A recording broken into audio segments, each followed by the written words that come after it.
ঝালকাঠির ঐতিহ্যবাহী এই বিদ্যাপীঠের নাম হরচন্দ্র বালিকা উচ্চ বিদ্যালয়।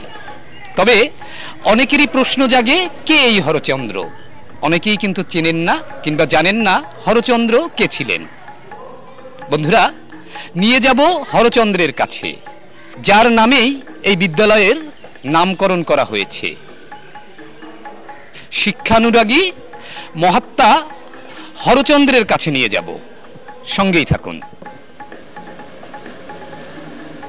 বন্ধুরা, বলেছিলাম হরচন্দ্র সাহাকে অথবা হরচন্দ্র সাহার সাথে পরিচয় করিয়ে দেব। কোথায় সেই হরচন্দ্র সাহা? যদি বলি, এখানেই শুয়ে আছেন হরচন্দ্র সাহা। এই যে হরচন্দ্র সাহার সমাধি, যার নামে ঝালকাঠি সরকারি উচ্চ বালিকা বিদ্যালয়ের নামকরণ করা হয়েছে। একজন ঝালকাঠি জেলা শহরের তৎকালীন সময়ের একজন বিশিষ্ট ব্যবসায়ী ছিলেন এবং দানবীর ছিলেন। সরকারি উচ্চ বালিকা বিদ্যালয়ে এখন যে বালিকা বিদ্যালয়টা দেখা যাচ্ছে, সেটা যখন যাত্রা শুরু করেছিল তিনি ব্যাপকভাবে অর্থায়ন করেছিলেন, যে কারণে তার নামে এই বিদ্যাপীঠের নাম করা হয় হরচন্দ্র বালিকা উচ্চ বিদ্যালয়। ঝালকাঠি শহরের নারী শিক্ষাকে এগিয়ে নেওয়ার জন্য এই মহাত্মা নিবেদিত ছিলেন।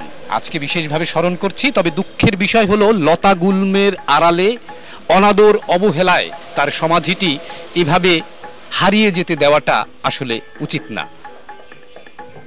প্রশাসনের কাছে আমরা দাবি জানাবো, অন্তত এই হরচন্দ্র সাহার সমাধিটা যেন সংস্কার করা হয়, সংরক্ষণ করা হয়।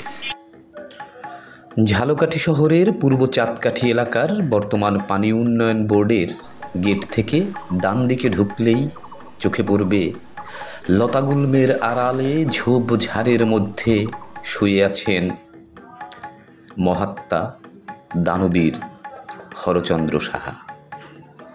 এই যে তার সমাধিটি আজও দাঁড়িয়ে রয়েছে।